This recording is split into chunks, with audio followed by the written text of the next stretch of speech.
Jadi kalau ado kini de orang banyak berguru ke Google ya. Kalau kecil dabah keluarlah berbagai bentuk gambar menyeramkan, kadang bentuk gorila, kadang berbentuk binatang melata, kadang seperti macam-macam ditambah dengan tradisi. Apakah ada penjelasan nas sarupo itukah bentuk dabah? Tidak ada penjelasan dari nas. Atau gambar-gambar itu dari mana dapetnya? Dari khayal orang.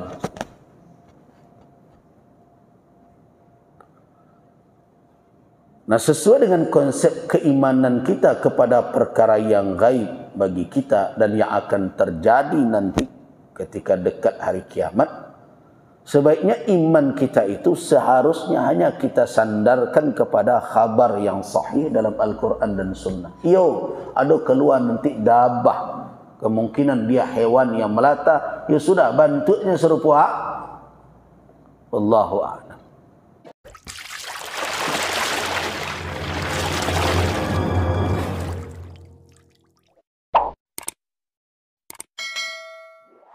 Assalamualaikum warahmatullahi wabarakatuh.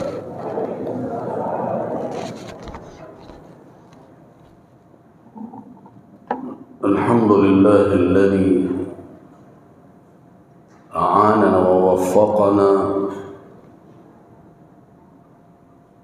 liqiyam hadha ash-shahr wa siyamih. ونسأل الله سبحانه وتعالى أن يتقبل منا صالح الأعمال ويجعلنا جميعا من الفائزين. أشهد أن لا إله إلا الله وأشهد أن محمد رسول الله. اللهم صل وسلم على عبدك ورسولك وحبيبك محمد وعلى آله وأصحابه والتابعين وتابع التابعين ومن تبعهم بإحسان إلى يوم الدين. أما بعد، عباد الله، قال الله تبارك وتعالى في كتابه الكريم: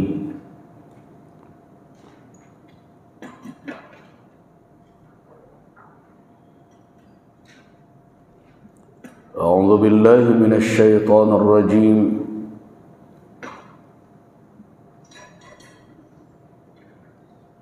وإذا وقع القول عليهم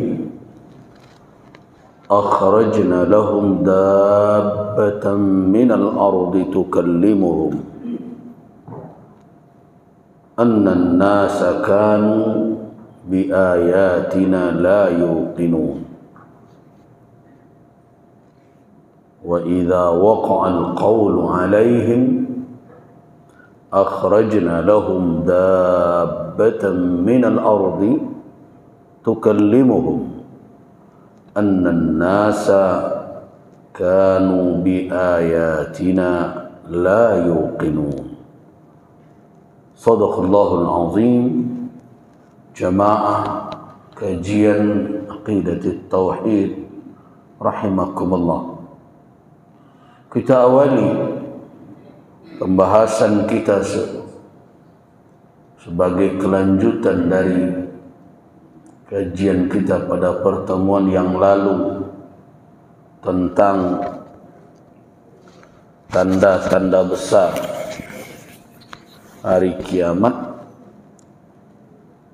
dengan membaca firman Allah Subhanahu wa taala di dalam surah An-Naml. Surah An-Naml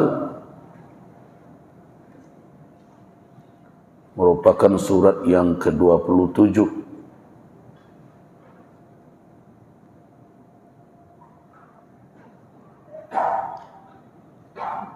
Bapak dan Ibu-ibu yang memegang Al-Quran,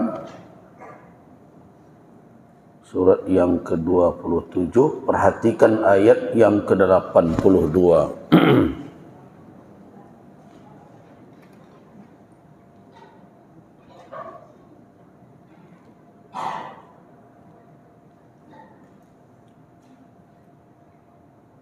Allah Subhanahu wa taala berfirman, wa idza waqa'al qawlu 'alaihim, dan apabila telah jatuh ke atas mereka perkataan. Apa maknanya? Apabila ketentuan Allah berlaku atas mereka, atas umat manusia di muka bumi ini. Allah Subhanahu wa taala menciptakan seluruh makhluknya dengan takdirnya dan menetapkan wa qada ajalnya. Jadi bukan ditetapkan terlambat setelah ada. Allah Subhanahu wa taala khalaqa kulla syai'in, menciptakan segala sesuatu bitakdir. Jadi apa yang terjadi di alam semesta ini tidak ada satu pun yang keluar dari takdir Allah.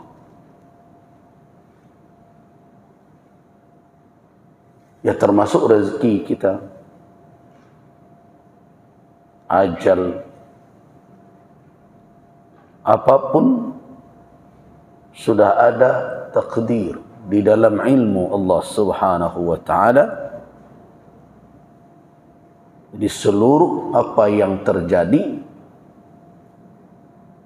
di sisi Allah Subhanahu wa taala sudah ada takdirnya. Nah, tinggal manusia menunggu kapan takdir itu akan muncul di dalam kehidupan kita. Dan kalau sudah diputuskan oleh Allah terjadi, maka tidak ada kemampuan bagi siapapun untuk menolak qada Allah itu. Dia qaddara wa qada.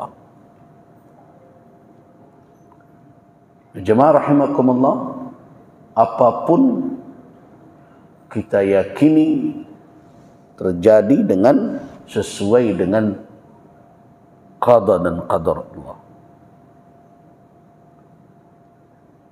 Nah, sebagian orang keliru dalam menyikapi itu. Mereka kadang berhenti beraktivitas, menyerah saja, menganggap bahwa seluruhnya telah ditetapkan dan manusia tidak diberi ruang untuk berikhtiar. Ini mereka anggap diri mereka itu bagaikan robot saja.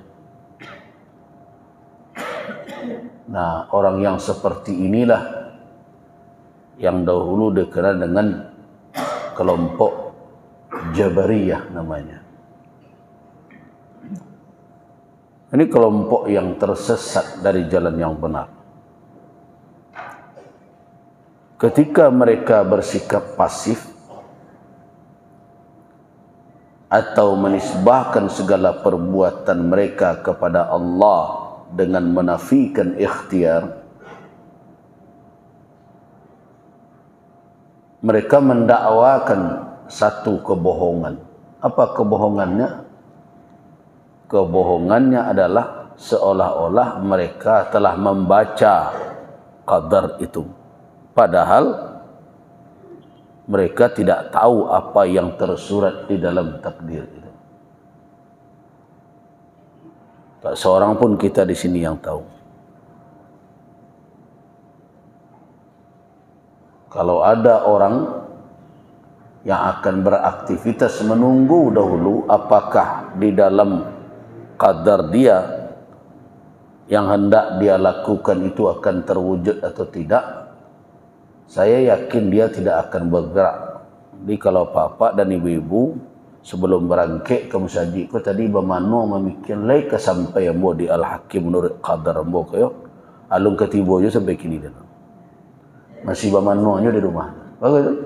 Karena tidak ada jalan untuk manusia menjangkau apa yang telah tertulis dalam qadarnya. Nah, itulah hikmahnya disembunyikan oleh Allah qada dan qadar itu, supaya manusia berbuat dengan ikhtiar mereka. Nah, ketika terjadi, disitulah manusia menyadari bahwa ada kalanya, kadangnya ikhtiarnya itu muwaffaqun atau mendapatkan taufik, sehingga sesuai anan dikandaan jojon anan terjadi, itu mendapatkan taufik namanya tu. Ado dan kadang tidak sesuai. Nah, setelah terjadi seperti itu, manusia yang beriman baru tahu, oh iko qadar nan berlaku jambo rupanya. Setelah diusahakan, diikhtiarkan, terjadi serupakan dakwah, itulah qadar, itulah qadanya. Kalau tidak terjadi serupa yang diinginkan, ya itulah qadanya dan itulah qadarnya. Berarti tidak ikut ada. Nah, bagaimana sikap seorang mukmin iman dengan qada dan qadar itu? Putus asa kah? Tidak. Kalau dia menganggap itu kebaikan, belum dalam takdir Allah dia raih apa yang dia cita-citakan, dia bangkit lagi berikhtiar. Mungkin qadar hari ko al-dafiq dia boleh. Mana tahu qadar sewantalai bisu bulan mungko tahun mungko tertulis menjadi keberhasilannya. Nah, begitu orang beriman. Jadi kalau dia memikirkan qada dan qadar itu sampai dia tahu dan di atas itu dia baru berbuat, orang tadi tidak akan berbuat apa-apa. Kenapa? Tidak ada ilmu dia untuk menjangkau itu. Ada yang mencuba-cuba menjangkau qada dan qadar itu. Siapa yo? Tukang ramal. Tu mencuba-cuba tu.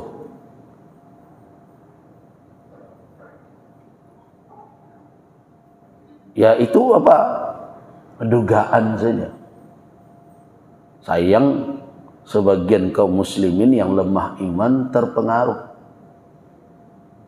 menjalang ke memperalihkan anak, hati bolo ke mereka. Datang lo tanya siapa mau anak, siapa mau calon menantu. Tulahnya pertemuan-temuan buat rumus matematik tak dapat dari mana, tak tahu ada tu. Sudah itu nyobacolah takdir nombor 2. Oi kalau iko bajadi ko bu ko rumah gadang tapi labu ko. Semangat nikah anak.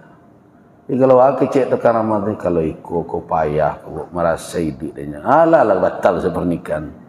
Nah, orang seperti itu menurut tukang ramal. Arrafan.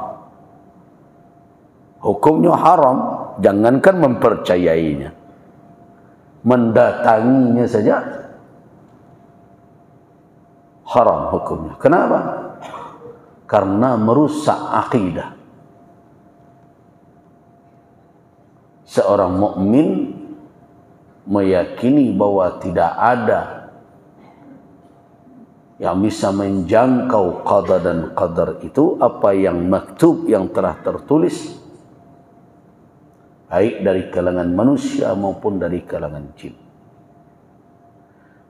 Nah, kalau ada berita tentang sesuatu yang akan terjadi yang sampai kepada kita, ketahuilah itu bukan berdasarkan metodologi ilmiah yang dicapai oleh manusia. Kalau dengan keilmuan, manusia biasanya mengkaji tentang fenomena yang terjadi, alam yang zahir.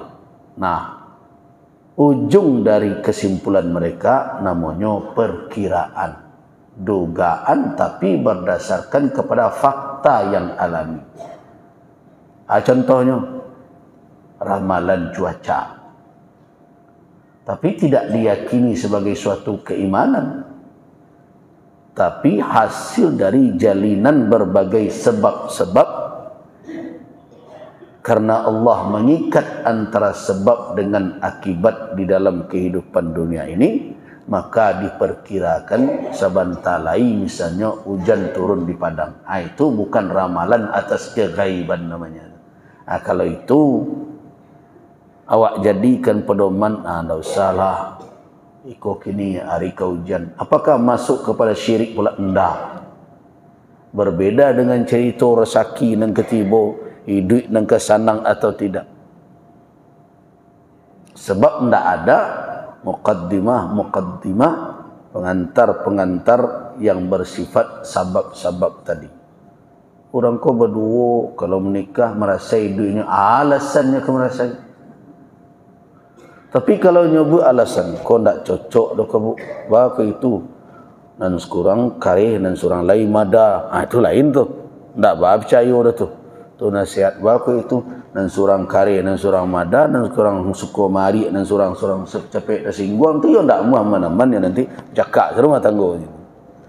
Tapi kalau sampai kepada peruntungannya rezeki, itu tak ada yang tahu.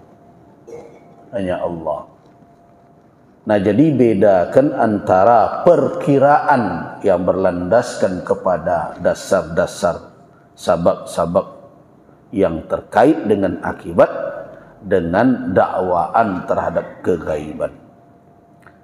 Kembali kita pada landasan awal bahawa Allah Subhanahu wa taala menciptakan segala sesuatu dengan takdirnya, termasuk rezeki kita. Makanya di dalam hadis Nabi sallallahu alaihi wasallam apa kata beliau? Ya ayyuhan nas ittaqullah wa ajmilu fit talabi. Wahai manusia, bertakwalah kamu sekalian kepada Allah dan bersikap santunlah dalam mencari rezeki, dalam mencari kehendak awak. Nah, ajmilu dari kata jamal, indah. Rancaklah, pandai dan rancak di dalam mencari apa yang kita inginkan dalam hidup ini.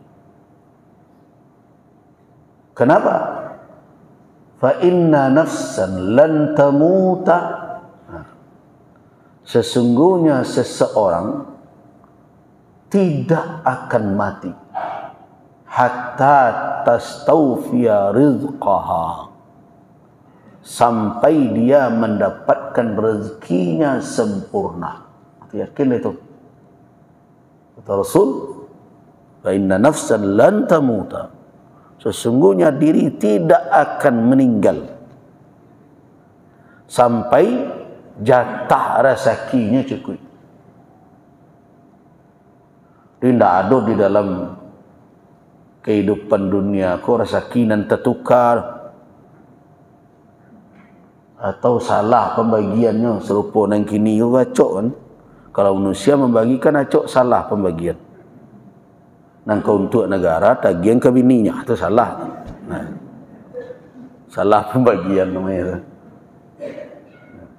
Allah tidak ada.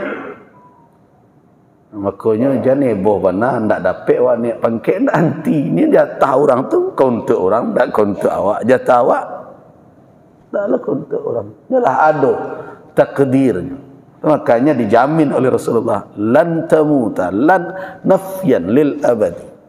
Selamanya tidak akan meninggal seseorang, nafsan, inna nafsan lan tamuta hatta tastawfiya, sampai dia mendapatkan, memperoleh wafa secara utuh rizqaha, rezeki. Ya. Jadi kalau ada seseorang kini dirawat di rumah sakit, lah cie-cie, angoknya kecil orang, diputuin oleh dokter, kau nanti hari saja kon. Kita umpamakan misalnya orang tu mendapatkan jatah rezeki ni umpamanya 100 juta selama hidup. Alah ketangannya 99.999.000. Berarti tinggal itu 1.000 rupiah lah. Alun ke tangannya dan 1.000 ulung kematiannya lah.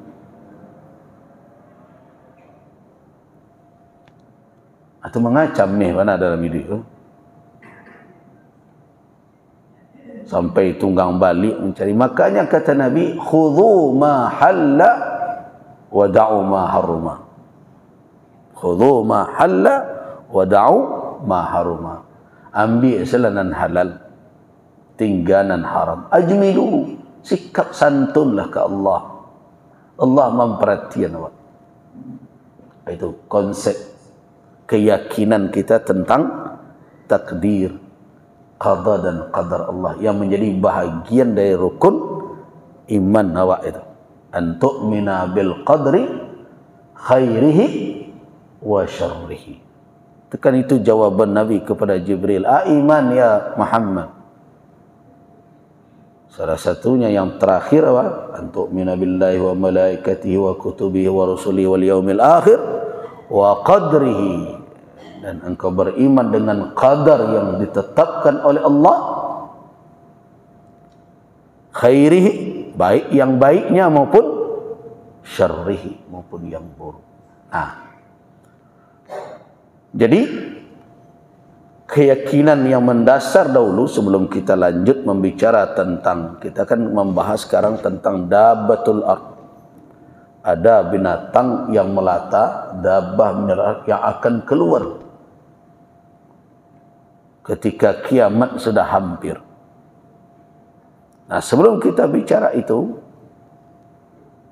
tahuilah bahawa kita ulangkan, kita tegaskan seluruh makhluk yang diciptakan oleh Allah. Ketika Allah menciptakan makhluk, sudah ada takdir. Termasuklah alam semesta ini. Ada qaul, ketetapan Allah terhadap alam ini. Sampai bilanya akan ada. Nah, itu yang dikatakan oleh Allah. Wa idza waqa'al qawlu alaihim. Dan apabila telah terjatuh perkataan. Perkataan ini maksudnya apa? Ketentuan. Keputusan adalah diucapkan oleh Allah ketika menciptakan alam ini. Sampai seikomonya mereka berada di sini. Nah, kalau itu telah terjadi, bahwa kiamat akan tiba, akhrajna lahum. Kata Allah, kami keluarkan untuk mereka dabbatan minal ard. Dabbah, apa makna dabbah? Sesuatu yang apabila bermobilisasi atau bergerak di muka bumi ini, tidak merenggang dari bumi. Jadi nyoba jalan atau melata, itu dabbah. Maka kita ini kalau dimasukkan kategori, apakah kita termasuk kategori burung? Tak, karena awak bergerak dengan menapaki bumi ini. Dikeluarkan oleh Allah dabbah dari bumi. Dabbah itu pandai berbicara. Tukallimuhum.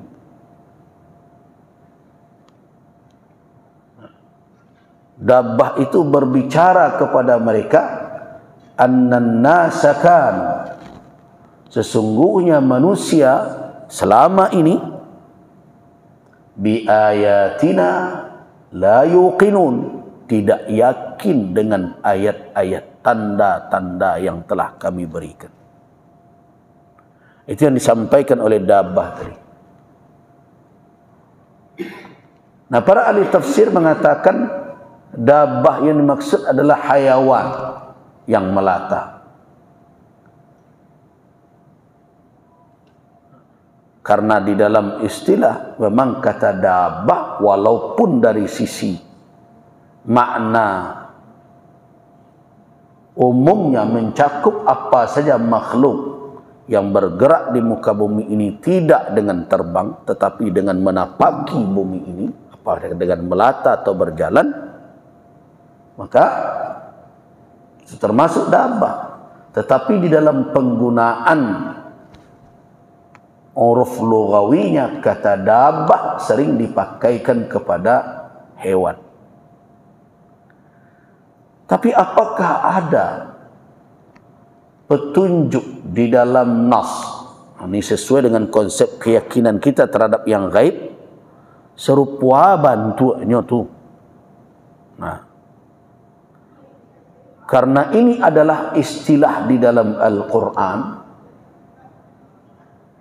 dan begitu juga di dalam hadis Nabi, apakah datang di dalam Al-Quran dan Sunnah penjelasan tentang rupa dan bentuknya?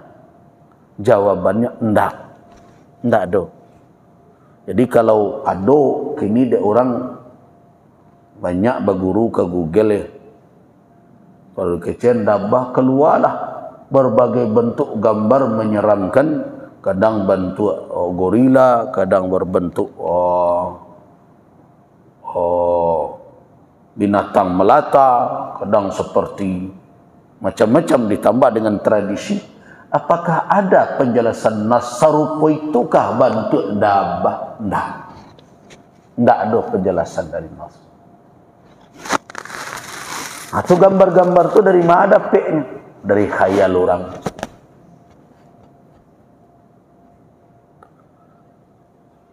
Nah, sesuai dengan konsep keimanan kita kepada perkara yang gaib bagi kita dan yang akan terjadi nanti ketika dekat hari kiamat, sebaiknya iman kita itu seharusnya hanya kita sandarkan kepada khabar yang sahih dalam Al-Quran dan Sunnah. Yo, ada keluar nanti dabbah, kemungkinan dia hewan yang melata, ya sudah, bentuknya serupa.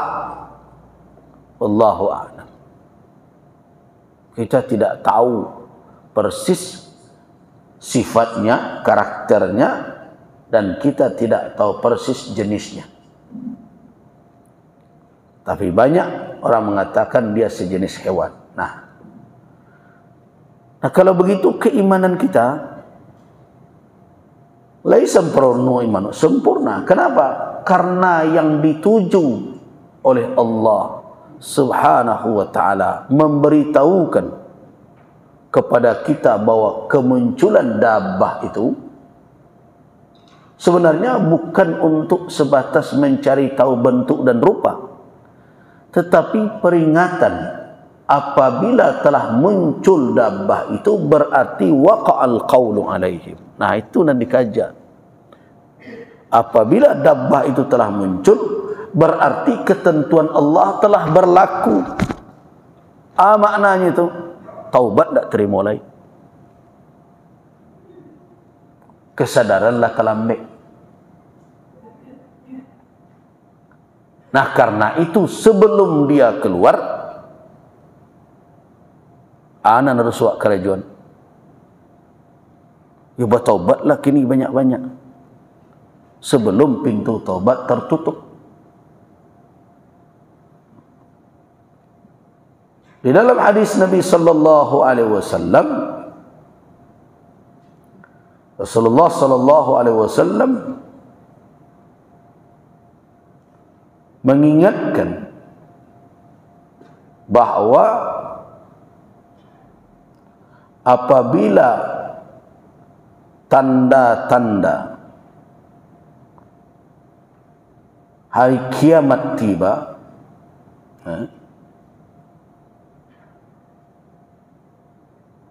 apabila tiba dia, maka ada saat-saatnya kesadaran manusia tidak lagi berguna. Yang perlu diingat betul.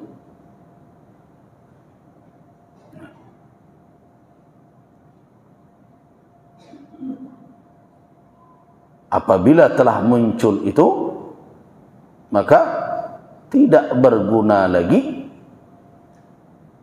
kesadaran.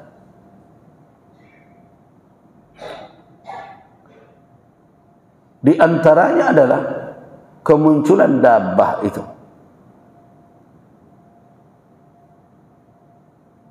Diperingatkan bahwa apabila telah muncul la yanfa'u nafsan imanuha, tidak akan berguna lagi keimanan, illam takun amanat min qabl, kalau sebelum kemunculan itu iman itu tidak ada dalam diri.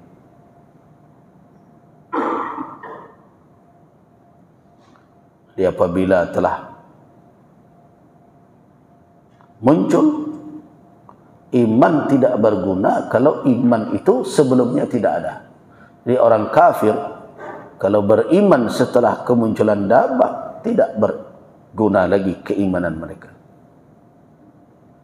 Di dalam akhir surat As-Sajdah, orang kafir kan menantang kapan datangnya hari yang dijanjikan sebagai kemenangan orang-orang yang beriman. Apa jawaban Allah? Qul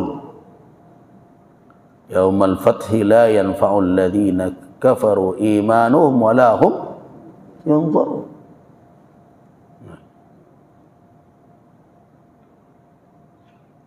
Tidak ada lagi akan berguna iman orang kafir apabila saat itu telah datang. Sebab kalau masih berguna keimanan ketika itu, maka jelas tentu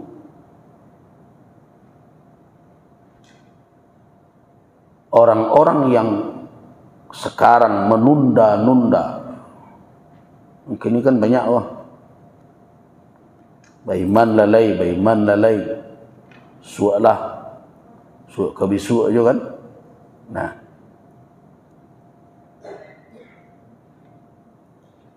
kalau seandainya tetap sampai saat ketentuan itu datang masih berguna juga keimanan, maka berarti tidak ada makna dari dakwah, dari himbauan yang diserukan oleh Allah Subhanahu wa taala. Ia kekalkan Al-Quran sampai hari akhir kalau seandainya sampai saat ketentuan itu berlaku iman masih berguna. Nah, Allah Subhanahu wa taala menegaskan bahwa apabila ketentuan itu telah berlaku, tidak ada lagi kesempatan bagi orang untuk merubah dirinya. Kalau toh dia beriman, imannya itu tidak berguna. Begitu juga orang yang beriman tetapi tidak berbuat kebaikan di atas imannya itu, juga tidak berguna lagi kesadarannya. Nah, di dalam hadis yang diriwayatkan oleh Al-Imam Ahmad Ibn Hanbal, para ulama hadis mengatakan hadis ini sahih menurut syarat dari Imam Al-Bukhari dan Al-Imam Muslim. Kata Nabi, salasun idza kharajna, ada 3 hal apabila telah keluar, ada 3 perkara kalau telah muncul dia, lam yanfa' nafsan imanuha lam takun amanat min qabl. Apabila 3 ini muncul, tidak bermanfaat bagi seseorang imannya selama dia tidak beriman sebelumnya. au kasabat fi imaniha khairan, atau mungkin dia beriman tapi iman itu tidak mendatangkan kebaikan bagi dia. Mungkin iman di lidah saja. Nah, kalau sudah keluar yang tiga ini, la yanfa, tidak berguna lagi iman itu. Mana itu? Yang pertama, tulu'us syamsi min maghribiha, terbit matahari dari tempat terbenamnya. Jadi matahari terbit dari barat. Yang kedua, ad-dukhan. Kita belum bicarakan dukhan, kabut yang muncul di akhir zaman yang akan melenyapkan seluruh yang bernyawa. Kemudian yang ketiga adalah dabbatul ardh, dabbah. Kalau tiga itu telah muncul, tidak berguna lagi keimanan. Orang yang beriman yang selama ini berbuat kemaksiatan, tidak berbuat kebaikan di dalam imannya, terlambat sudah kesadaran. Lam yanfa', tidak mendatangkan manfaat. Kata Nabi sallallahu alaihi wasallam dalam hadis yang diriwayatkan oleh Imam Ahmad ibn Hanbal dari Abi Hurairah radhiyallahu anhu. Nah, ketika dabbah itu keluar, maka dabbah itu akan berbicara kepada manusia. Akan berbicara kepada manusia, mengingatkan bahawa selama ini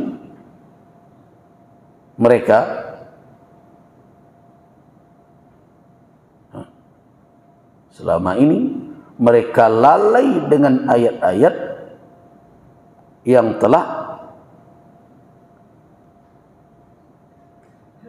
ditetapkan oleh Allah Subhanahu wa taala sebagai peringatan atas mereka.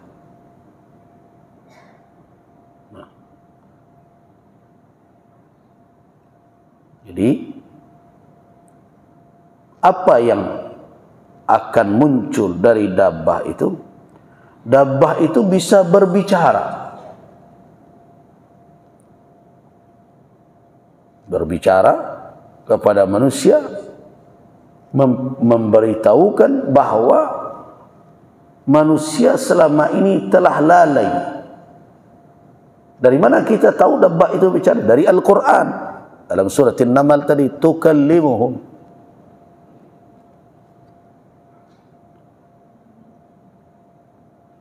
Nah, kalau selama ini yang memberi peringatan kepada kita adalah manusia yang memang pandai berbicara, di saat itu yang tidak biasa berbicara, memberitahu.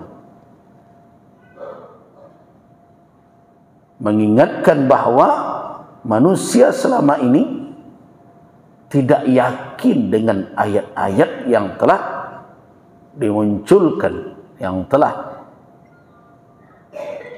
disampaikan oleh Allah Subhanahu wa taala melalui nabinya, melalui ciptaannya.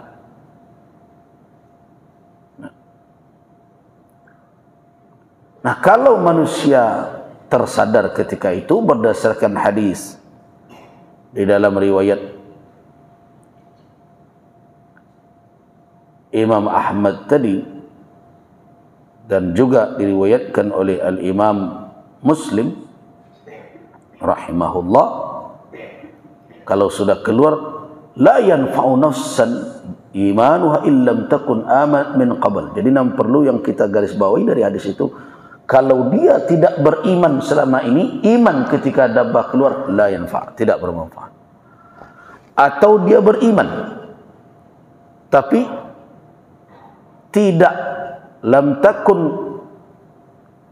kasabat fi imaniha khairan, tidak bisa atau tidak berbuat memperoleh kebaikan di dalam imannya. Berarti iman orang itu hanya sekedar pernyataannya saja, tapi tidak ada kebaikan yang bisa dia peroleh di dalam imannya itu.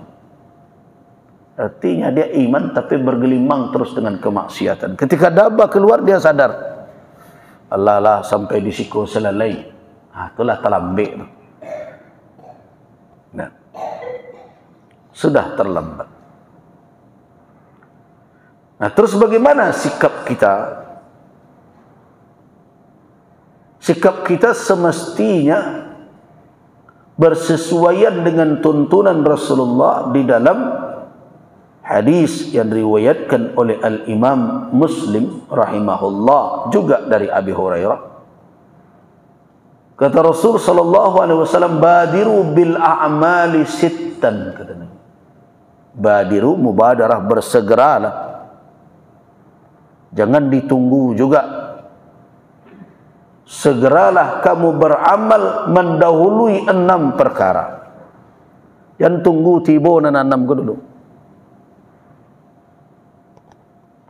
Mana itu? Yang pertama, tulu'ash syamsi min maghribiha. Terbitnya matahari dari tempat terbenamnya atau dari barat. Wad dukhana, munculnya dukhan. Yang kedua, wad dajjala, munculnya dajjal. Wad dabbah, dan munculnya dabbah. Wa khuwaisati ahadikum, dan sebelum tiba kematian datang.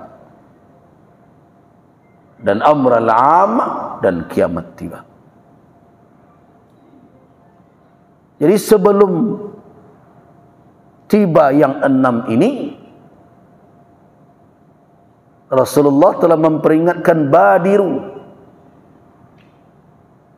segera berpacu dengan yang 6 itu, jangan dahulu pada kesadaran awak.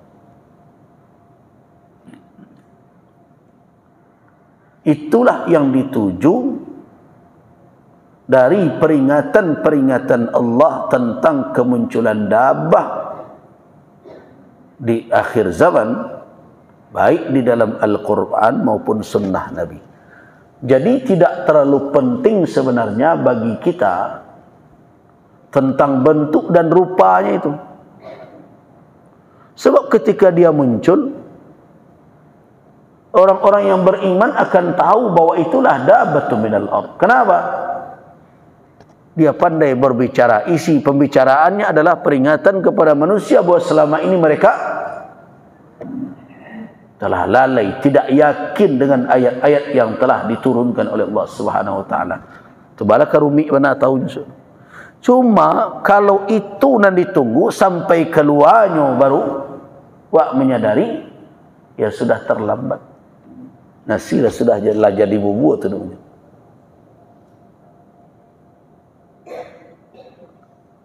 Jadi terkait dengan dabbatun minal ard, iman ke kita, iman. Kenapa? Karena Al-Quran menyampaikan itu. Sunnah Nabi yang sahih memberitahukan kepada kita. Bukankah itu dasar keimanan kita kepada yang gaib? Berdasarkan khabar yang sahih dari Allah Subhanahu wa taala melalui wahyunya di dalam Al-Quran dan sunnah yang sahih, ada dabbatun minal ard itu. Karena itu amanna biha, kita iman dengannya. Bentuk dan rupanya tidak ada di dalam Al-Quran, dan tidak ada muncul di dalam sunnah tentang sifatnya, karakternya, dan juga nau'nya, jenisnya.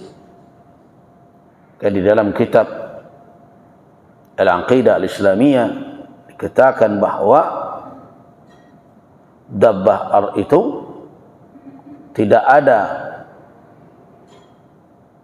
penjelasan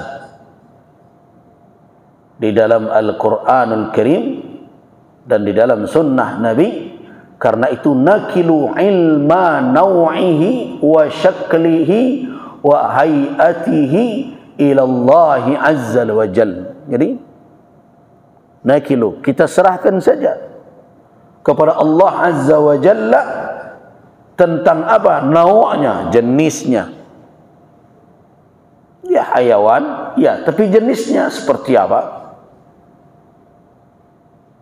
Apakah seperti buaya dia, Pak, seperti binatang kecil yang keluar dari padang pasir, atau seperti makhluk berbulu?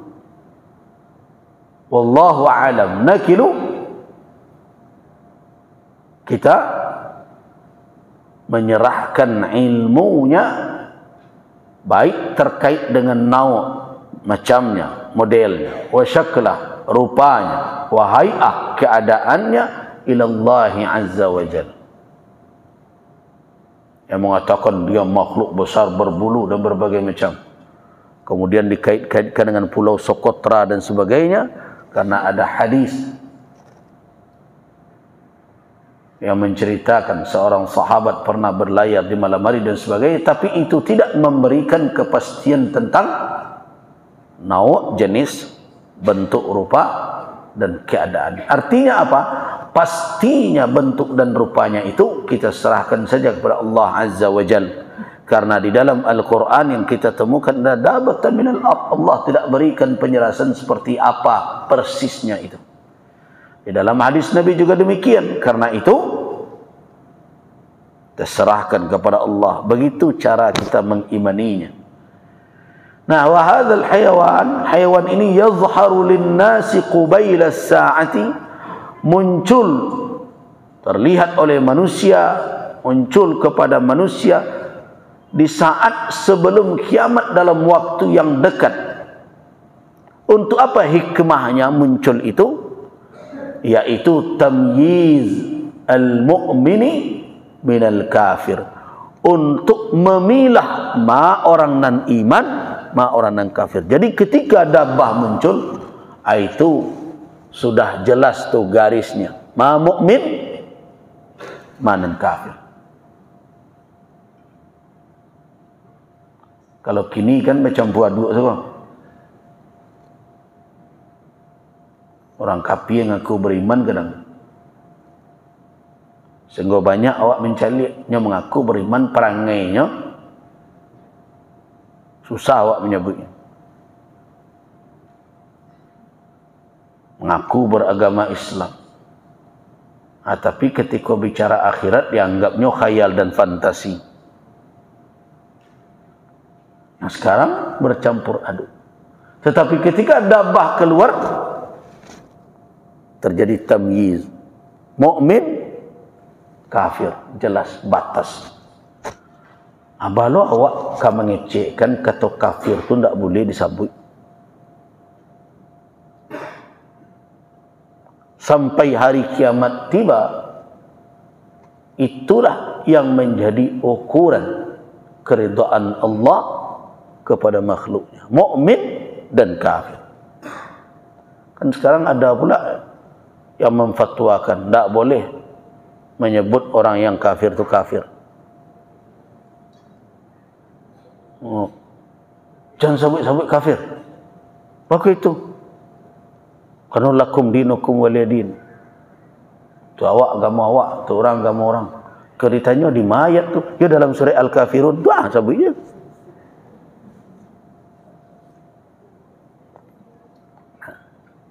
Ketika dabbah keluar, tamayyaz, bersibaklah antara orang kafir dengan orang mukmin. Orang beriman akan tampil dengan sifat-sifat keimanan, dan orang kafir juga akan begitu. Maka jelaslah batas antara keduanya. Nah, di saat itu tidak ada guna lagi, tidak bisa berubah posisi lagi. Yang kafir tidak berguna lagi keimanan ketika itu. Yang mukmin, yang selama ini mengaku beriman tapi ma kasabat, tidak ada berbuat kebaikan di dalam imannya, juga tidak berguna lagi taubat ketika itu.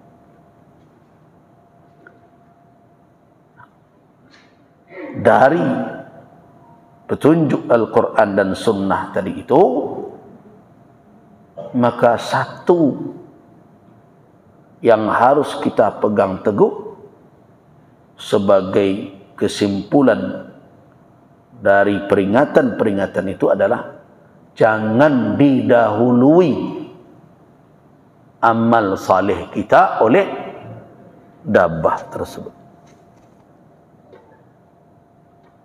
Jangan didahului. Nah, karena itu persiapkan diri.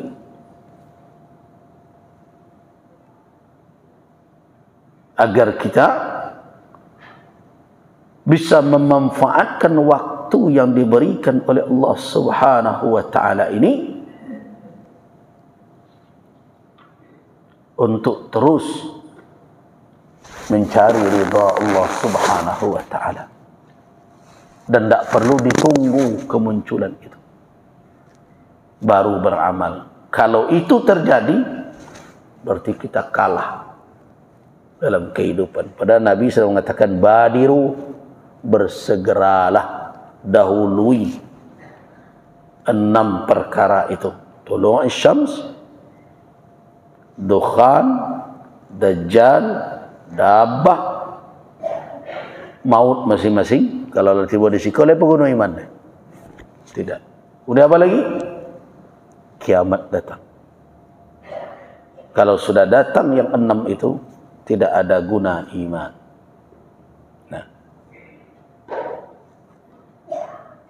jemaah rahimakumullah, itu adalah tanda hari kiamat yang besar yang keempat. Di dalam hadis Hudzaifah kata Nabi, lan taquma, tidak akan terjadi dia sampai kalian melihat 10 tandanya. Baru 4 baru. Sekarang apa yang kelima? Yang kelima adalah tulu'us syamsi min maghribiha. Terbitnya matahari dari tempat terbenamnya. Maknanya adalah matahari muncul dari arah tempat terbenamnya di waktu pagi hari. Di pagi, tidak di timurnya keluar itu. Nah, apakah memungkinkan? Kan biasanya orang mungkin tidak secara akal itu terjadi. Kalau kita baca artikel-artikel tentang kemungkinan itu yang berasal kadang dari peneliti-peneliti, ada yang dari NASA dan berbagai macam, tidak ada kata tidak mungkin itu terjadi. Ada yang berkata kalau demikian berarti garis edar dari planet, benda-benda di ruang angkasa ini akan tertukar. Pertanyaannya, kalau memang iya, ada apa?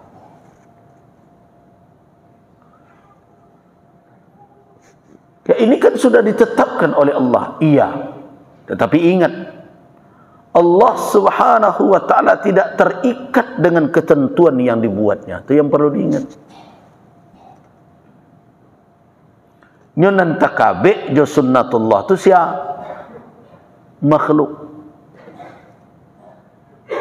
Allah Subhanahu wa taala tidak terikat dengan takdir, dengan aturan yang dia ciptakan untuk makhluknya itu. Kita tahu tadi bahwa Allah menciptakan sesuatu dengan takdir.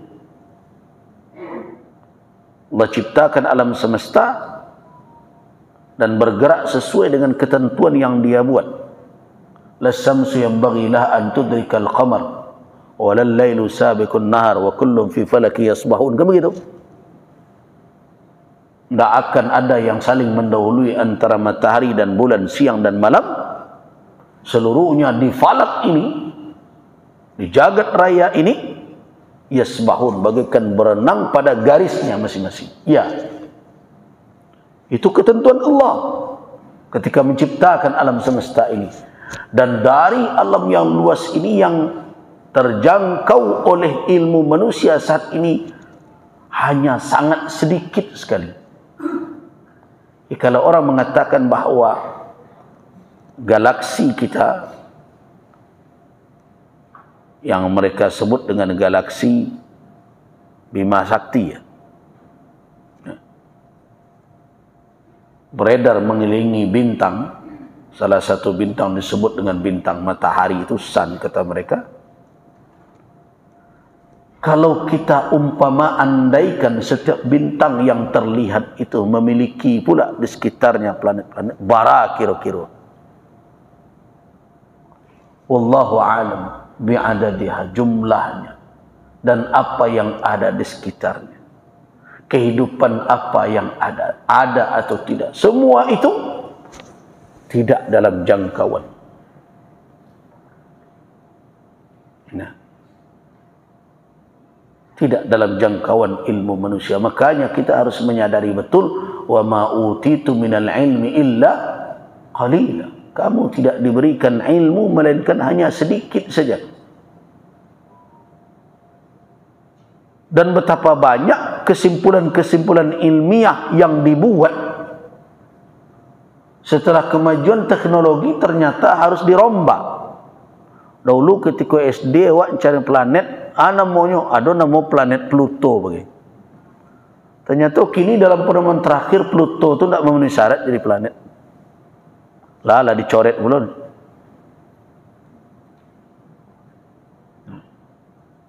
Hilang Pluto sebagai salah satu planet yang mengitari bumi. Kau tidak sama mau hilangnya pulau, sebagian pulau Indonesia dalam sertifikat dari orang lain dah. Ya memang tidak memenuhi syarat gitu. Nah, jadi kesimpulan-kesimpulan ilmiah tentang alam semesta ini didapat oleh manusia melalui pengamatan terhadap fenomena alam, karena ilmu awak itu kan letaknya di atas dan lain melalui uji coba ya. Nah, karena dia berkembang, terkadang yang kita duga sebelumnya ini adalah suatu kesimpulan ilmiah, ternyata setelah ilmu berkembang, teknologi berkembang, kita temukan ternyata itu tidak tepat. Ya sama keyakinan terhadap bumi, sekarang masih ada juga bahwa ada bumi itu datar kemudian bulat. Sekarang heboh lagi, ternyata di Antartika itu ada dinding es, jangan-jangan di balik itu ada orang lain, dan berbagai macam perdebatan itu tidak perlu pula dibawa-bawa ke ranah-ranah apa, itu mesti dijawab dengan penelitian ilmiah. Tapi di awak di Indonesia kok dan ke situ tuh kurangnya, bawa heboh ke politik sado jadi kadron dan cebong gitu. Itu ke penganut bumi datar, penganut bumi bulat, heboh dibawa-bawa ke mama. Itu karena perdebatan ilmiah di negara awak aku acok dibawa ke kedai kopi itu jadinya tuh. Bukan ke tempat yang di situ disiapkan sebagai kesempatan dan ruang untuk membedah secara ilmu. Tapi nak muncul di situ kalau lah dibawa ke tengah jalan, ke pinggir jalan apa? Emosional. Fakta-fakta seperti itu tidak diadu di tepi jalan tu, mesti dimasukkan ke dalam konsep keilmuan, dikaji, dianalisa, diteliti, begitu. Ada yang mengatakan bahwa alam semesta ini sebenarnya berada di dalam lingkaran seperti trompet. Nah, muncul pula. Jadi berputarnya bukan begini, tapi berputarnya spiral seperti itu. Ada di dalam trompet. Jadi sekali ambuh dia malaikat, tabanglah sadonya gitu. Berbagai macam analisa-analisa seperti itu. Kalau saya melihat hal seperti itu, suatu analisa yang secara ilmiah silahkan saja dikaji, tetapi sebagai seorang muslim kita yakin ada hal-hal yang disembunyikan oleh Allah Subhanahu wa taala dari manusia sampai nanti al-qaul, ketentuan Allah berlaku, baru di situ manusia mengetahui hakikat dan sebenarnya.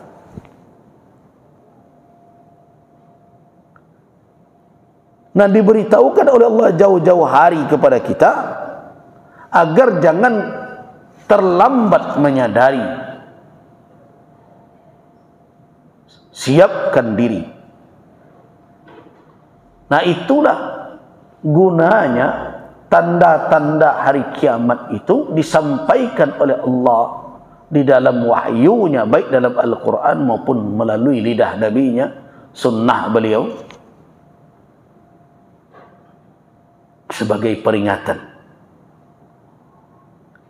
Jadi kalau kita berbicara mungkinkah secara akal, para pakar mengatakan tidak ada yang tidak mungkin. Kalau bintang saja berguguran, kenapa tidak bisa berbalik peredaran ini semua? Nah, kalau kita bawakan kepada keimanan, apakah kita masih mempertanyakan kemungkinan kalau dikaitkan dengan kudrah Allah? Sebagai seorang mukmin, pertanyaan mungkinkah itu kepada Allah itu tidak cocok. Mungkinkah ini terjadi dengan kehendak Allah? Ana tidak mungkin. Apakah kata mustahil bisa dilekatkan kepada Rabbul Alamin? Tidak. Bagi Allah tidak ada yang mustahil. Innahu ala kulli syai'in qadir. Dia maha memiliki kudrah untuk melakukan, mewujudkan apa saja yang dia inginkan. Fa'alul lima yurid. Kalau dia telah sampai kepada melakukan apa saja yang dia inginkan, tidak ada satu kekuatan yang bisa menahan kejadian itu. Itu keyakinan kita. Mau matahari diterbitkan dari timur, mau dari utara, mau dari selatan, kalau kita kaitkan dengan apa? Dengan kudrah Allah Subhanahu wa ta'ala, maka tidak ada kata mustahil. Semuanya bagi Allah mungkin. Kenapa? Karena tatanan alam semesta yang disebut dengan sunnatullah fil kaun, dan sunnatullah itu hanya mengikat alam, tidak mengikat Rabbul Alamin. Itu makanya ketika Ibrahim alaihissalam dicampakkan ke dalam api yang membara, sunnatullah pada api apa? Membakar. Tapi kalau Allah berkehendak, api disuruh oleh Allah untuk terlepas dari sunnahnya itu. Ya naru kuni bardan, wahai api jadilah engkau dingin. Nah, sifat api membakar, melelehkan apa saja. Tapi itu adalah ketentuan Allah kepada api ketika awal diciptakannya dengan karakter seperti itu. Tapi apakah Allah terikat dengan itu? Tidak. Dia bisa kapan saja menonaktifkan itu semua. Kalau tidak membakar, kata Allah, jadilah dia tidak membakar. Samudra yang dalam itu bersifat menenggelamkan, tetapi itu tidak terjadi pada Nabi Musa dan Bani Israel.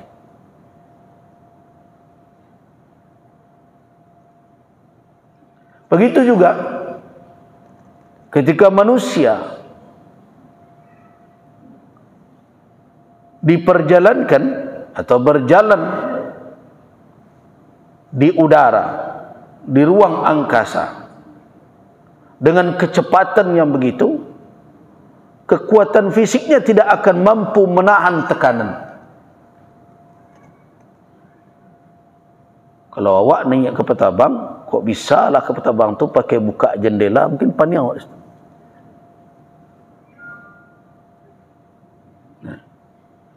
Makanya jendela ke Petabang tak bisa dibuka, tak apa jendela auto. Dulu orang naik pesawat berabuk untuk di tepi. Bakok kajian tapi petangkan apa? Ambo peludah. Mana?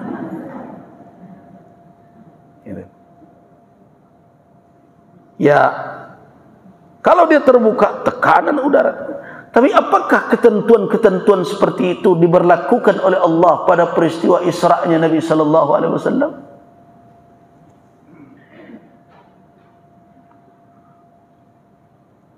Karena itu tidak ada orang yang beriman sibuk mempertanyakan pakai baju khusus apa, pakai tabung oksigen sebesar apa. Sebab kalau sudah dinisbahkan kepada Allah Subhanahu wa taala, walaupun itu menjadi inspirasi untuk mengkaji, orang bisa terbang dengan peralatan dan sebagainya, silahkan saja. Tetapi kalau itu dinisbahkan kepada Allah, maka bagi iman kita tidak ada suatu sedikit pun di dalam hati kita kesangsian bahwa Allah Subhanahu wa taala tidak terikat dengan sunnah yang telah Dia ciptakan ketika menciptakan makhluk. Waktu itu kan makhluk Allah.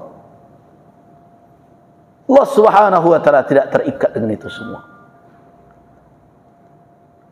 Kalau Allah berkehendak, maka Dia bisa sobek itu tatanan itu.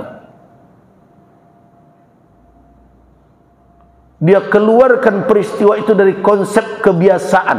Itu makanya disebut dengan luar biasa. Bapak dari ibu dulu kita sudah lama bicara tentang mukjizat. Apa itu mukjizat? Amrun khariqun lil adati, kan begitu. Peristiwa yang mencabik,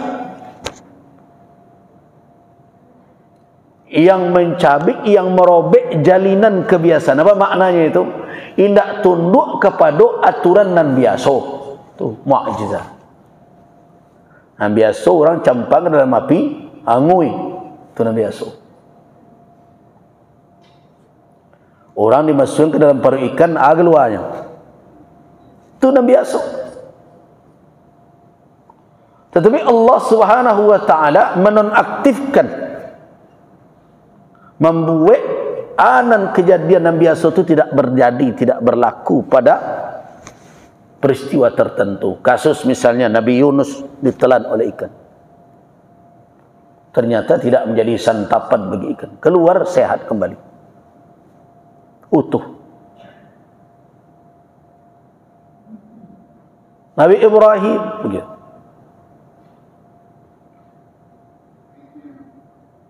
Rasulullah sallallahu alaihi wasallam tidak tanggung dari beliau muncul perkara-perkara yang tidak ada tatanan kebiasaan atau sunnatullah berlaku padanya. Air memancar dari jari jemari beliau. Kalau iko bisa berlaku secara sunnatullah pada setiap manusia, PDAM tutup itu. Itu maksudnya setanganlah membelek ala keluarnya.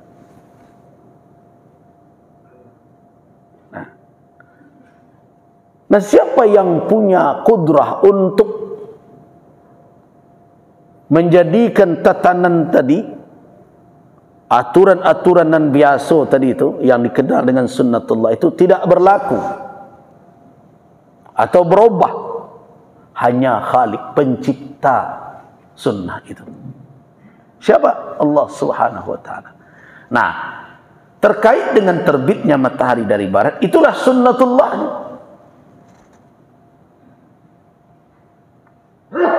yang selama ini berlaku. Nah, tapi akan tiba saatnya, akan tiba pada waktu yang kita tidak ketahui kapan itu akan terjadi. Hikmahnya adalah agar manusia tidak keluar dari garis kehambaannya. So, kalaulah tahu bilanya, orang akan bersimaharaja lela membuat kedurhakaan ketika lah dakik-dakik sebelum itunya sadar. Makanya ado dan disembunyikan oleh Allah sebenarnya untuk kebaikan kita, supaya kita tetap dalam kesadaran bahwa kita hamba. Tugas kita di muka bumi ini diciptakan oleh Allah untuk beribadah kepadanya. Wa ma khalaqtul jinna wal insa illa liya'budun. Nah, disembunyikan kematian kapannya, disembunyikan kiamat tibanya, disembunyikan tanda-tanda besar seperti kemunculan matahari di saat terbitnya tidak lagi dari timur. Tetapi di dalam keyakinan kita sebagai mukmin bahwa peristiwa itu bagi Allah yasirun, mudah sekali, tidak ada yang sulit. Nah, terbitnya matahari dari barat sudah merupakan akhir dari amarat as-sa'ah, tanda-tanda akhir dari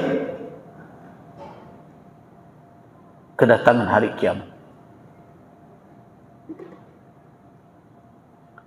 Dan kalau kita renungkan peristiwa itu, berarti kalau sudah terjadi demikian, berarti garis ketentuan yang telah diciptakan oleh Allah ketika menciptakan alam semesta mulai dikacaukan oleh Allah. Nah, kalau sudah dikacaukan seperti itu, maka tentu mudah kita membayangkan bahwa alam semesta ini tidak lagi berada di dalam tatanan yang selama ini membuat dia teratur. Nah, jadi wajar kalau orang mengecekkan antar planet bisa bertubrukan, satu sama lain akan saling bergerak, tidak lagi di dalam aturan semula. Dan siapa yang mampu mengacaukan itu semua? Khaliq, Rabbul Alamin, Allah Azza wa Jalla. Manusia tidak mampu. Betapa orang penuh ketakutan ketika melihat ada bintang menghampir, meteor mendekat. Dikhawatirkan kalau akan menimpa daerah yang padat penduduk bumi, habis sekian orang.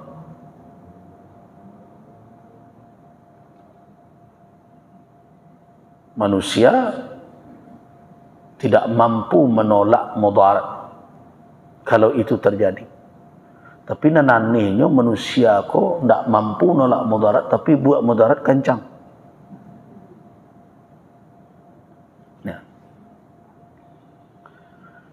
Nah, apa yang menjadi landasan keyakinan kita bahwa di antara tanda-tanda hari kiamat itu adalah matahari akan terbalik tempat terbitnya itu? Di antaranya adalah di dalam firman Allah dalam surah At-Takwir.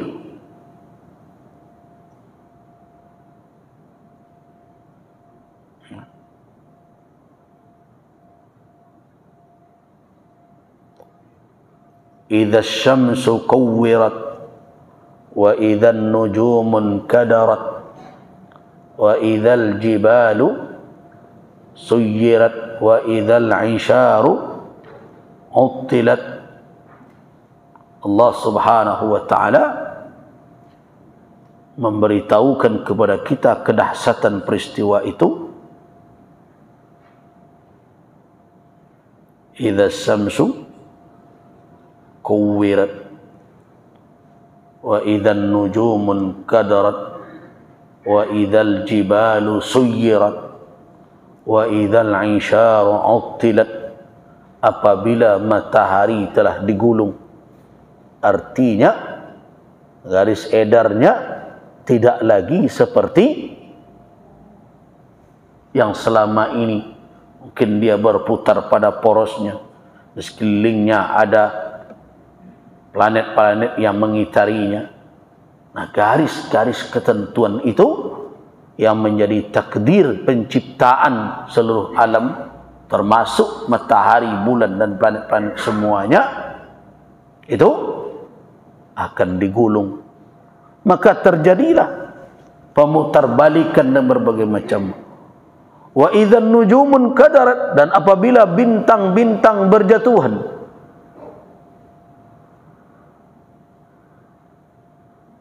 Apabila bintang-bintang berjatuhan.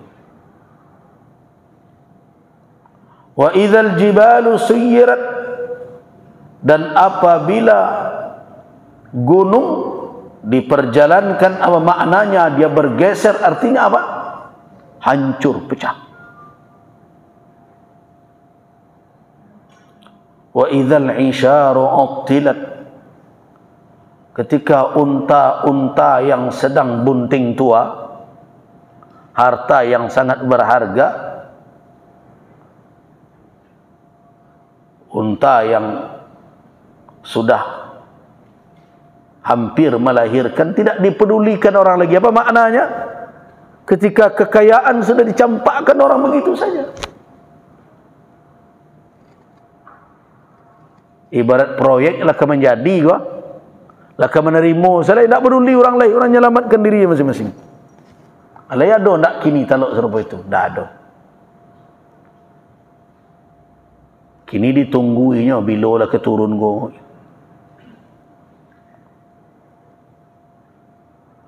Unta sedang mengandung, sedang hamil, sebentar lagi melahirkan, dinanti itu. Nak bertambah jumlah unta. Artinya apa? Selama ini manusia senantiasa menunggu agar kekayaannya bertambah, tapi di saat itu harta yang bernilai yang bisa menghasilkan produksi lagi, masih berproduksi, masih produktif, menambah kekayaan, autilan, lepaskan begitu saja. Wa idzal wuhushu khusirat, dan apabila binatang-binatang liar dikumpulkan. Apa maknanya itu? Binatang liar yang selama ini berkeliaran seperti tidak lagi melekat padanya sifat liarnya itu. Artinya apa? Seluruh makhluk berada di dalam kecemasan. Wa idzal biharu sujjirat, dan tatkala lautan seperti meluap, tidak tertampung oleh lembah-lembah samudra itu, sehingga dia melimpah. Wa idzan nufusu zuwijat, dan apabila ruh-ruh dipertemukan kembali dengan tubuhnya ketika berbangkit. Nah, dari kalimat idzas syamsu kuwirat itu kita yakin bahwa ada di hari kiamat itu tatanan atau takdir keberadaan makhluk ini sesuai dengan ketentuan Allah, ditetapkan oleh Allah Subhanahu wa taala ketika awal kejadiannya. Saat itu terwujud, dibuktikan, diperlihatkan oleh Allah ketentuan awalnya bahwa akan tiba saatnya matahari, seluruh alam semesta ini tidak lagi akan berada pada garis ketentuan itu, sehingga bergulung dia, tidak lagi seperti biasanya. Nah, disinilah keyakinan kita bahwa tatanan alam akan bergeser, akan terbalik. Nah, itu adalah petunjuk Al-Quranul Karim. Kemudian juga bisa kita temukan di dalam surat Al-Infitar. Idza as-samaa'u fatarat wa idzal kawakibu intasarat wa idzal biharu fujjirat wa idzal quburu bu'thirat alimat nafsum ma qaddamat wa akhar. Apabila langit infatar, pecah, seperti dia tidak bisa lagi menahan isi yang ada di dalamnya, maka terjadilah kondisi di mana alam semesta tidak lagi berada di dalam tatanan semula, terbelah dia. Nah, apakah dengan kondisi terbelah seperti itu bumi akan tetap berada di garis edarnya? Bulan akan senantiasa menjadi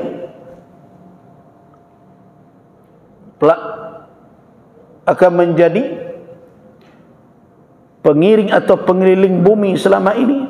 Tidak. Kenapa? Dengan terbelahnya langit, maka tatanan yang selama ini ditakdirkan oleh Allah terjadi menyertai perjalanan makhluk itu semuanya telah usai. Allah telah tetapkan sampai di sini. Ketentuan-ketentuan penciptaan itu dahulu berjalan. Sekarang saatnya Allah membuktikan qaulnya, perkataannya, bahwa akan tiba saat itu. Nah, sekarang di saat itulah wa idzal kawakibun tasarat, dan apabila bintang-bintang berserakan. Bukankah matahari itu di dalam kajian para ahli itu adalah salah satu dari bintang? Berarti dia tidak lagi akan berada pada posisinya sekarang. Bumi tidak lagi beredar sebagaimana garis edarnya saat ini. Bintang juga telah berserakan. Maka apa yang terjadi? Terbitnya matahari dari barat itu bukan suatu hal yang aneh dalam peristiwa seperti itu. Nah, jadi dengan demikian, apa yang diisyaratkan oleh Al-Quranul Karim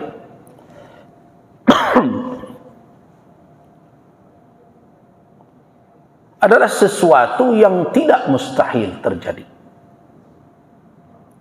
Sangat mungkin terjadi dan pasti terjadi kalau kita bawakan kepada keimanan kita. Secara kajian ilmiah tidak mustahil, tapi secara iman kita mengatakan pasti terjadi. Kenapa? Karena di dalam firman Allah Subhanahu wa taala telah diberitakan itu. Di dalam Al-Quranul Karim telah diisyaratkan. Dan datanglah sunnah Nabi sallallahu alaihi wasallam menjelaskan petunjuk Al-Quran tersebut. Untuk apa gunanya? Tetap di dalam konsep tadi. Berita yang dibawa oleh Al-Quran dan sunnah itu untuk memperingatkan manusia agar mereka jangan menunggu kehadirannya. So kalau mereka tunggu juga, mereka akan terlambat. Perhatikan firman Allah di dalam surat Al-An'am ayat 158. Kalau menunggu-nunggu juga. Suratul An'am ayat 158, hal yanzuruna illa an ta'tiyahumul malaikatu aw ya'tiya rabbuka aw ya'tiya ba'du ayati rabbik. Yauma ya'ti ba'du ayati rabbika la yanfa'u nafsan imanuha lam takun amanat min qablu aw kasabat fi imaniha khairan qul intaziru inna muntazirun. Apakah mereka menunggu? Apa yang mereka tunggu? Yang mereka tunggu itu tak lebih adalah kedatangan malaikat. Kalau sudah datang dia mencabut nyawa, ketika itu baru kesadaran apakah berguna? Atau datang Tuhanmu ketika Allah Subhanahu wa ta'ala memperlihatkan kudrah dan iradahnya, dan ia datang kepada makhluk seluruhnya di saat hari kiamat tiba, di yaumil mahsyar, apakah itu berguna lagi iman? Tidak. Atau sebagian ayat Tuhanmu tiba kepadamu. Nah, kalau itu yang ditunggu, yauma ya'ti ba'du ayati rabbika, ketika datang sebagian dari tanda-tanda kebesaran Tuhanmu, la yanfa'u nafsan imanuha. Ini yang ditegaskan oleh hadis tadi, hadis Abu Hurairah dalam riwayat Imam Muslim dan Imam Ahmad tadi. 3 perkara kalau sudah muncul, la yanfa'u nafsan imanuha. Itu penegasan terhadap ayat surat Al-An'am 158 itu. Di hari datangnya tanda-tanda kebesaran Allah, tidak akan bermanfaat bagi seseorang lagi imannya selama dia tidak beriman sebelumnya, atau iman tidak akan bermanfaat selama dia tidak berbuat kebaikan di dalam imannya itu. Kalau begitu Muhammad katakan kepada mereka, kalau kamu menunggu juga, qul intaziru, tunggulah, inna muntazirun, kami menunggu kalian pula. Marilah tunggu menunggu. Dika menunggu berbuat baik. Sama-sama menanti dah. Kata Allah, katakan Muhammad, kami coba memberi tangguh, diberi sedikit kesempatan kok lai kasadar jo, tunggu je lai. Tunggulah. Jangan menyesal di kemudian hari. Jadi perintah intazir itu bukan perintah untuk di kerajaan. Semua orang awak, orang Minang berbahasa akak kok kenalah. Tapi kalau ke anak muda kini bahasa itu di keluar ionya lalui itu. Saya tidak ngerti bahasa. Kama tembak ba alamat. Kalau dulu ketika tamu tiba, ada kue di atas meja. Mampi-mampi awak kesinan ke cerangga. Lah jale tamu makan lah. Nah, tu dak mau awak tu. Kalau anak-anak kini makan lah nyolarian jo pirang-pirang. Dia tak faham.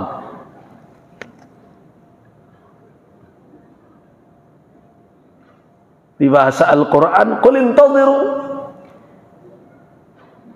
katakan nantilah ke yo. Bukan berarti kita harus nanti, jangan ditunggu juga, itu maknanya. So, kalau sudah ditunggu juga tiba saatnya. La yanfa'u nafsan imanuha lam takun amanat min qabl aw kasabat fi imaniha khairan. Nah.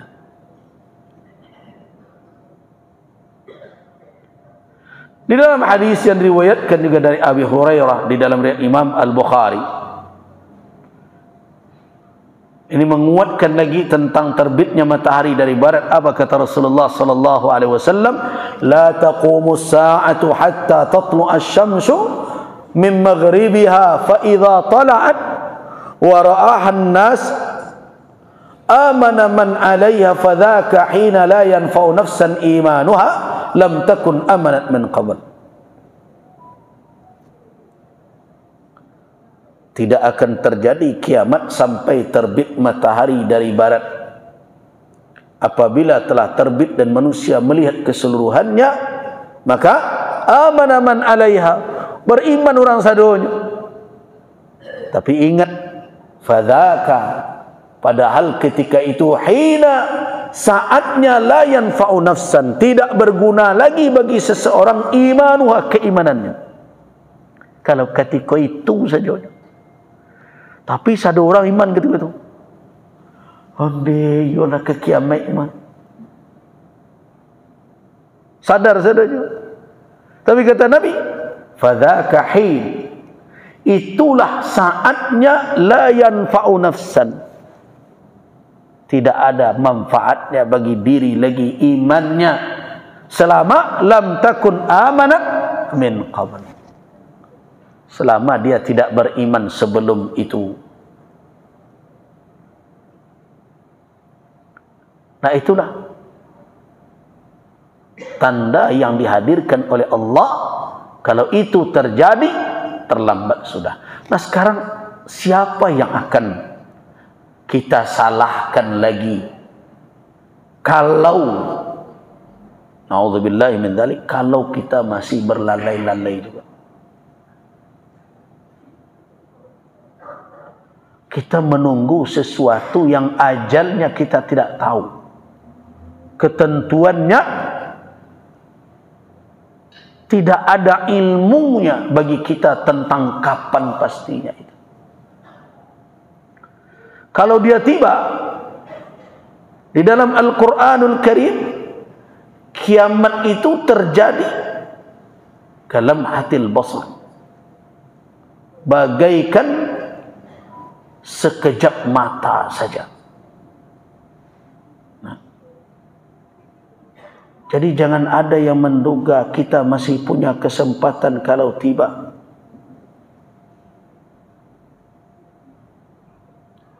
Bahkan dia bisa lebih cepat. Kenapa? Karena manusia tidak menyadari perjalanan waktu. Semakin ke penghujung dunia ini terasa semakin singkat waktu yang dilalui. Oke, inilah bara Ramadan ya Ibu. Lah habis 20. Lah tinggal. Nah, mestinya kan nih hari-hari orang berijtihad ya, bersungguh-sungguh dalam beribadah.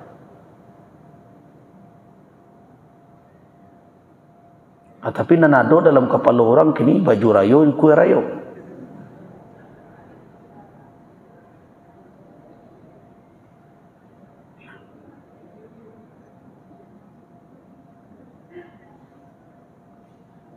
Tidak terasa saja.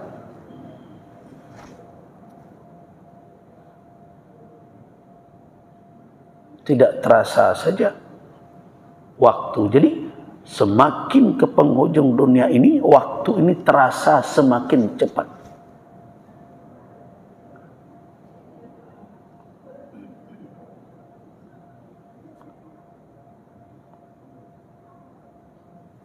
Jadi bagaimana kita akan bersandar, bergantung, oh awak lai ketahu jonyo.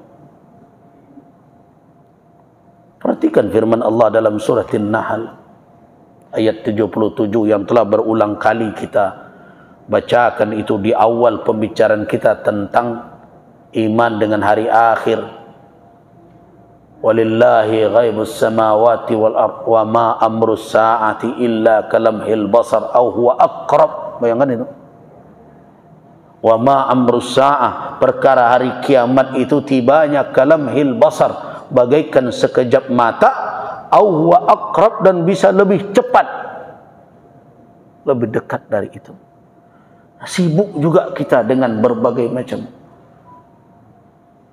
Nah, di antara sunnah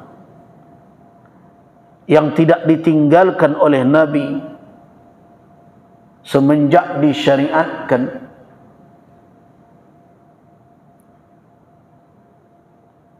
semenjak beliau berada di Madinah sampai akhir hayat beliau, yang hari ini ditinggalkan oleh umat beliau kebanyakannya adalah sunnah i'tikaf di bulan Ramadan ini. Rasulullah sallallahu alaihi wasallam tidak pernah absen beriktikaf setiap tahun.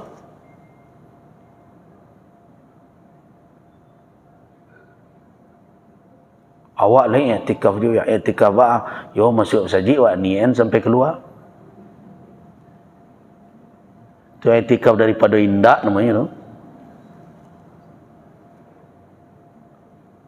Kan para ulama mengatakan akmal, minimal sempurnanya i'tikaf itu yaum wa lailah, kan sehari semalam.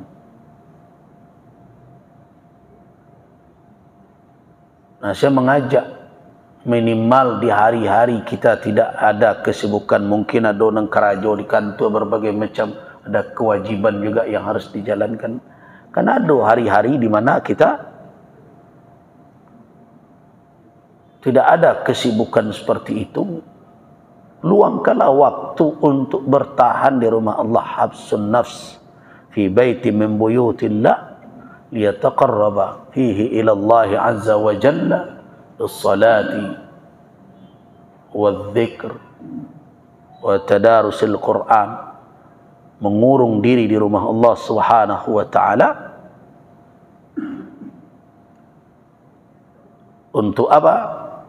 Untuk bertaqarrub kepadanya dengan ibadah yang disyariatkan, baik salat maupun zikir, tadarus Al-Quran.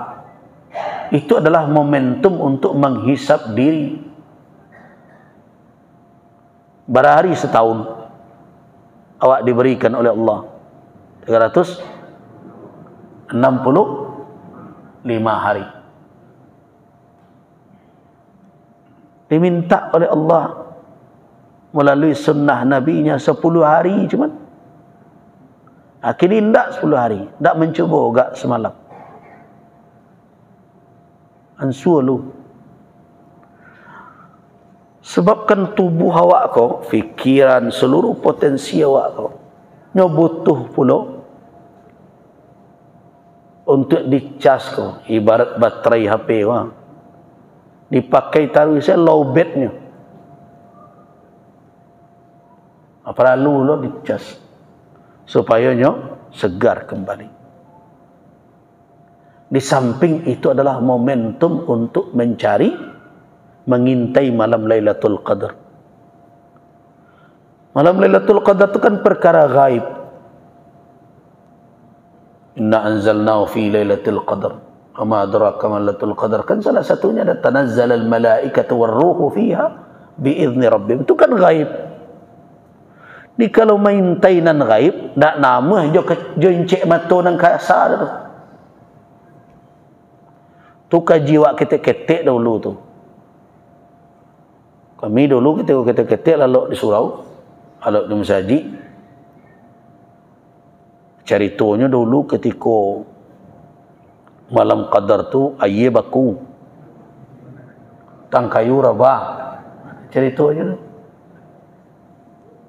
Jadi dek kerana itu ilmu dulu tu dia sambil lalu bawa aye segala tu masuk pena dalam cinta kedua angkek pena menetes alun Lailatul Qadar dia baku dia sebentar calik ke jendela bila lah kerabah tang kayu. Kalau begitu maknanya tentu bencana nasional setiap pagi tang kayu rabah yang empok rumah seorang-seorang ni. Nah, apa makna rabah itu demikian? Apakah mungkin makna yang diberikan oleh para ulama adalah ketundukan seluruh makhluk di malam itu kepada Khaliknya?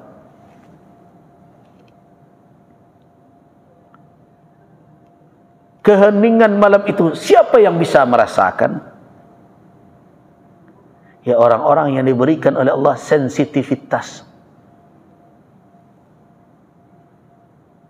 Nah, bagaimana mengasah sensitivitas itu? Supaya mata batin awak itu dan telampuk itu menjadi terbuka. Cermin hati kita yang kotor itu menjadi jernih, sehingga pancaran peristiwa-peristiwa itu hadir di muka bumi, kita bisa merasakannya. Tak ada jalan lain. Fataharruha, kata Nabi, calik-caliklah di 10 yang akhir pada malam-malam ganjil. Bagaimana cara Rasul? Meningkatkan ibadah. Aja itunya tahu. Aku enggak mintai malam Lailatul Qadar di kafe. Jadi sadih orang calik kalau kini keluar malam Bapak ceramah ke kota tertentu, walaupun tidak banyak, kadang maghrib lewat.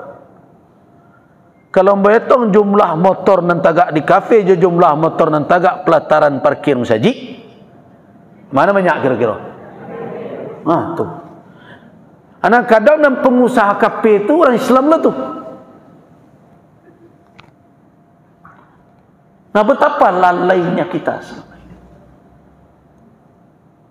Apakah kita akan menunggu saat yang seperti ini baru sadar? Kata Allah, qulin zuru antaziru, silakanlah tunggu. Inna muntazirun, kami tunggu pula. Kalau tidak je sadar-sadar kalian, tiba saatnya anda boleh pasal tunggu menunggu itu. Jadi ini momentum, kesempatan di bulan Ramadan ini untuk merasakan kaji nala selamaiko awak terima. Saya berharap jemaah yang hadir rutin ini menjadi terdepan di tempat awak masing-masing untuk menggerakkan semangat untuk segera bertaubat, berhijrahlah. Bau orang sekeliling awak. Dakwah itu tidak hanya terletak di pundak ustaz, ulama, buya. Itu yang perlu diingat. Dakwah itu kewajiban awak bersama. Kalau ta'lim, memberikan kajian keilmuan, ayo itu kerja ulama. Syarat memberi ilmu itu adalah orang berilmu.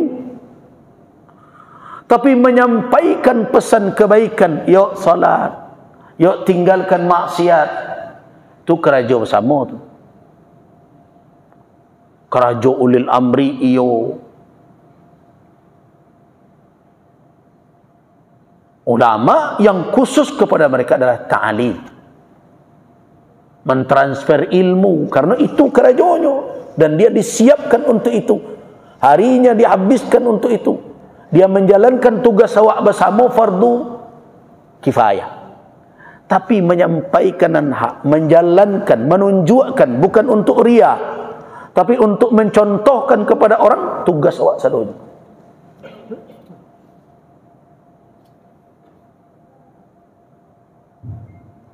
Tugas ulama memberikan ilmu. Di samping tentu mendakwahkan dengan sikap. Tetapi tugas menyampaikan kebaikan yang telah disampaikan oleh para ulama itu tugas awak sadonya. Nah, mulai dari diri, keluarga, kerabat, dan sampai ke masyarakat. Itu tugas kita. Nah, jangan menunggu-nunggu juga. Tunggu lo buya tiba ke sini untuk menyampaikan. Mari semua kita bangkit berdakwah.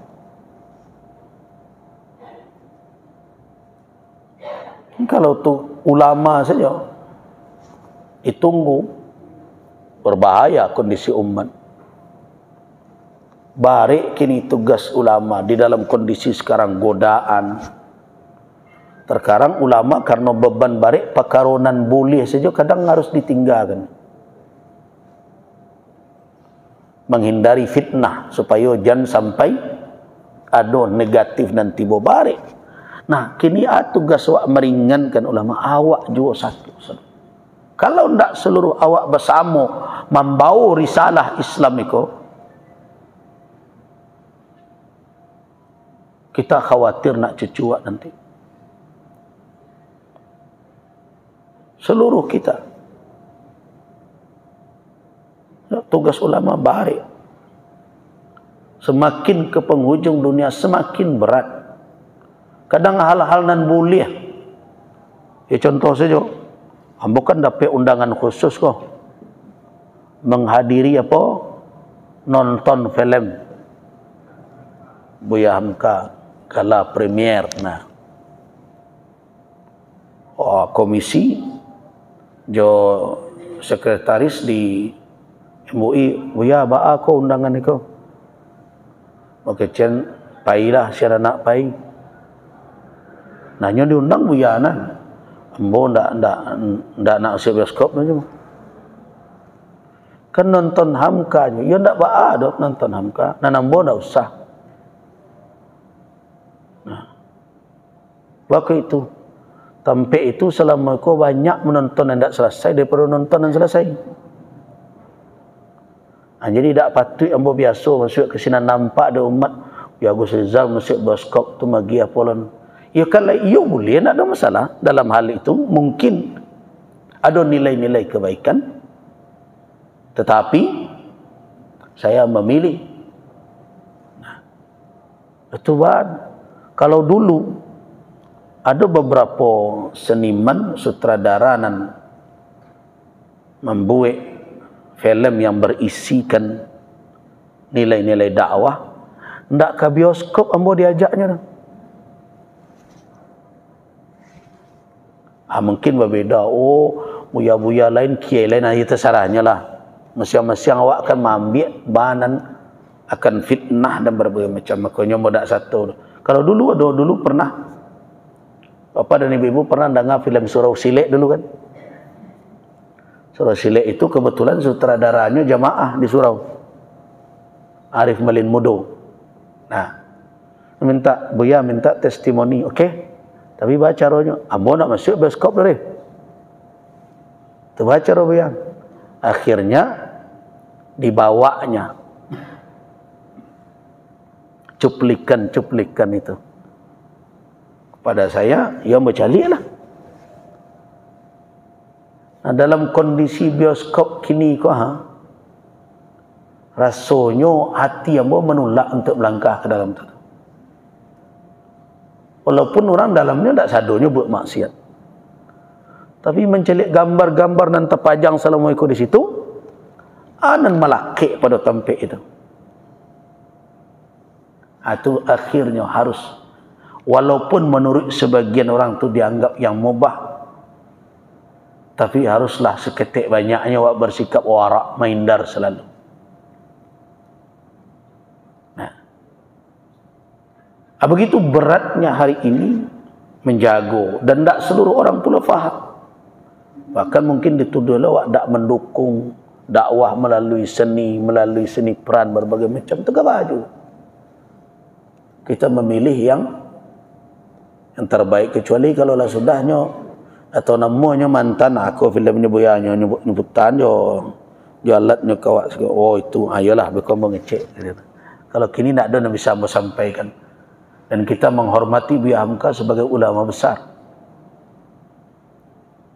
dan bahkan saya berulang kali hadir dalam momentum mengkaji dan mengambil ibrah dari perjalanan Buya Hamka semenjak kecil sampai beliau berkiprah di bidang dakwah dan apa kontribusi keilmuan beliau. Pernah kita seminarkan dahulu dengan kawan-kawan dari Malaysia di pondok pesantren Hamka yang ada di dekat kampung beliau di Sungai Batang itu, yang sampai hari ini pesantrennya masih aktif. Nah, itu Bapak dan Ibu-ibu, kalau semuanya beban dakwah ini ditumpahkan kepada para ulama, maka akan banyak yang terlalai. Anak-anak kita terlalai. Nah, jadi Allah telah memperingatkan, katakan antaziru, tunggu jelah. Kalau tidak jo sadar dengan ayat-ayat Allah, nanti benalah. Inna muntazirun, kami menunggu pula, kata Allah. Sambil menanti wak siakulah. Tapi ingat, apa yang ditunggu oleh manusia, yang dikatakan oleh Allah kami menunggu juga, itu kepastian dan tidak bisa digeser. Nah, kalau masih menunggu juga, lalai juga, terus tiba saatnya yang dikatakan oleh Allah kalamhil basar au huwa aqrab, dia datangnya bagaikan sekilas mata, sekejap mata, bahkan lebih cepat dari itu. Kalau itu nanti malanglah nasib. Jadi tidak salah kalau nanti syaitan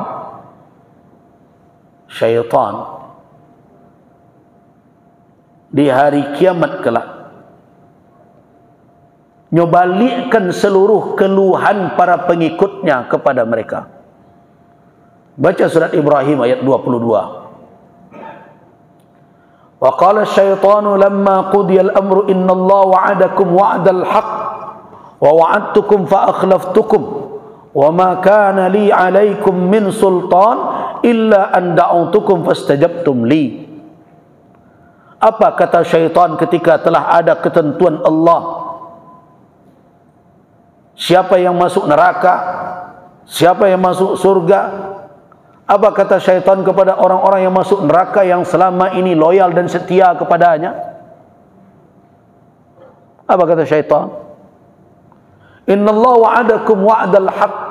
Sungguhnya Allah telah menjanjikan kepada kamu sekalian janji yang hak. Jadi apa yang dijanjikan oleh Allah, itulah yang hak.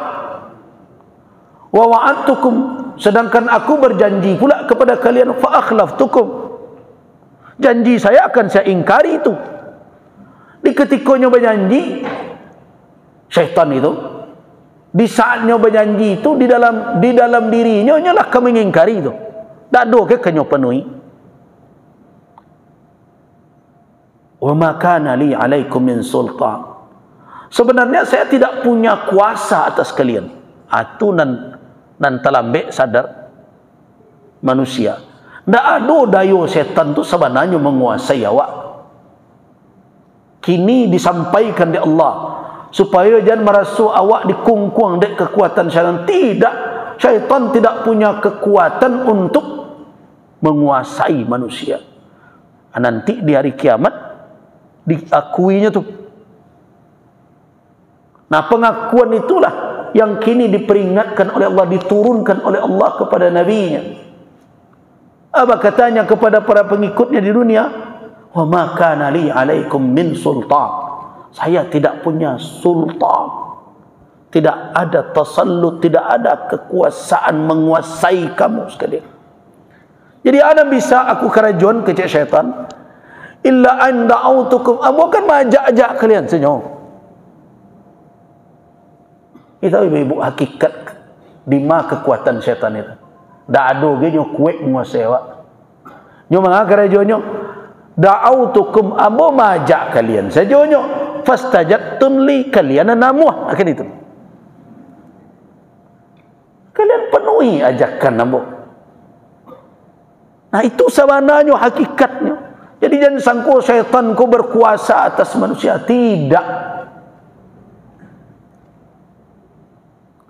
Dia cuma mengajak saja. Fastajabtum li, kalian memenuhi ajakanku. Karena itu fala talumuni.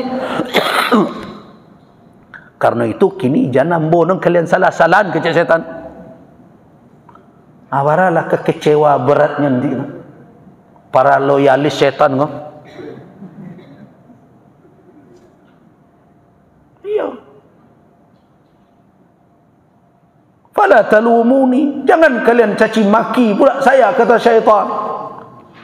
Walumu anfusakum, caci makilah diri kalian surang. Nggak kalian namuh dulu itu kesannya.